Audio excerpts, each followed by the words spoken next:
नमस्कार दोस्तों, आप देख रहे हैं बाजार की बात।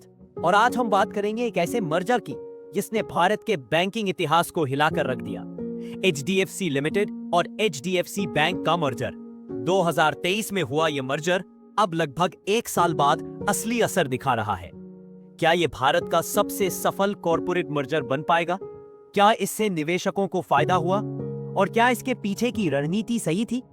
आइए आज इस पूरे मर्जर की इनसाइड स्टोरी को समझते रहे, बिना किसी जुमलेबाजी के, सिर्फ फैक्ट्स और डेटा के साथ। एचडीएफसी लिमिटेड भारत की सबसे पुरानी और बड़ी हाउसिंग फाइनेंस कंपनी थी।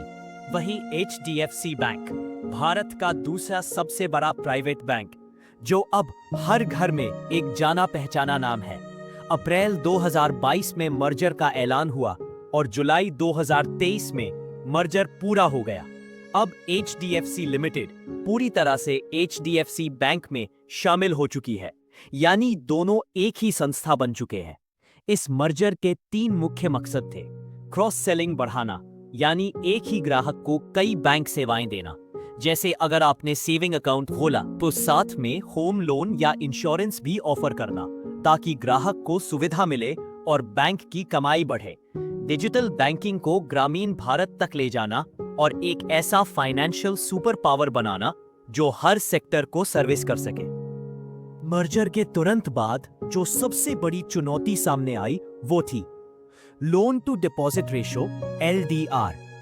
बैंक ने जितना पैसा ग्राहकों से जमा के रूप में लिया है, उसमें से कितना लोन के रूप में दे दिया है। उदाहरण के लिए, अगर बैंक ने 100 रुपए जमा किया और 90 रुपए लोन दे दिया तो एलडीआर 90%। अगर लोन 110 रुपए दे दिया तो एलडीआर 110%, यानी डिपॉजिट से ज्यादा लोन देना, जो रिस्की होता है। एचडीएफसी बैंक की एलडीआर 110% के पार पहुंच गई थी। इससे निवेशकों में घबराहट बढ़ी और शेयर में हल्की गिरावट आई। अब बैंक को फोकस करना पड़ा कासा रेशो बढ़ाने पर। कासा यानी current account savings account. CASA में बैंक को सस्ता फंड मिलता है क्योंकि करंट अकाउंट पर ब्याज नहीं देना होता और सेविंग पर भी बहुत कम देना होता है। उदाहरण के लिए, अगर बैंक की कुल जमा 100 रुपए में 45 में से कासा से आई हो तो कासा रेशो 45%। इसके अलावा एक और बड़ी चुनौती थी नेट इंटरेस्ट मार्जिन, एनआईएम को संभालना। एनआईएम का मतलब है बैंक को लोन से कितना ब्याज मिला और डिपॉजिट पर कितना देना पड़ा, इन दोनों के बीच का अंतर। उदाहरण, अगर लोन पर ब्याज 9% आया और डिपॉजिट पर 5% देना पड़ा तो एनआईएम इक्वल्स 4%। एचडीएफसी लिमिटेड का रुल पोर्टफोलियो महंगा था, यानी ब्याज दर ज्यादा। बैंक को इसे बैलेंस करना पड़ा ताकि एनआईएम पर असर न पड़े।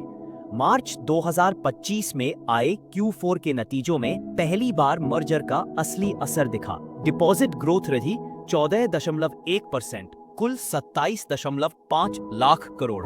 लोन ग्रोथ 5.4%, कुल 26.4 लाख करोड़। मुनाफा लगभग 16,500 करोड़। स्थिर स्थिति नेट इंटरेस्ट मार्जिन अब भी थोड़ा दबा हुआ है, करीब 3.4%, लेकिन बैंक का कहना है कि FY24 तक इसे 3.6% तक लाया जाएगा। सबसे पॉजिटिव बात यह रही कि लोन टू डिपॉजिट रेशियो जो 110% के पार था, अब घटकर 98% तक आ चुका है। मर्जर के बाद शेयर में हल्की गिरावट आई, लेकिन धीरे धीरे रिकवरी शुरू हुई। अप्रैल 2025 में शेयर 1831, जून 2025 तक 1981 रुपए पर ट्रेड कर रहा है। ब्रोकरेज हाउसों की राय, Motilal Oswal 2200 target, CLSA strong buy, Kotak FY26 से पहले कंसोलिडेशन। करीब 92% विश्लेषक इस स्टॉक को बाय रेटिंग दे रहे हैं, यानी बाजार अब इस मर्जर को धीरे धीरे स्वीकार कर रहा है।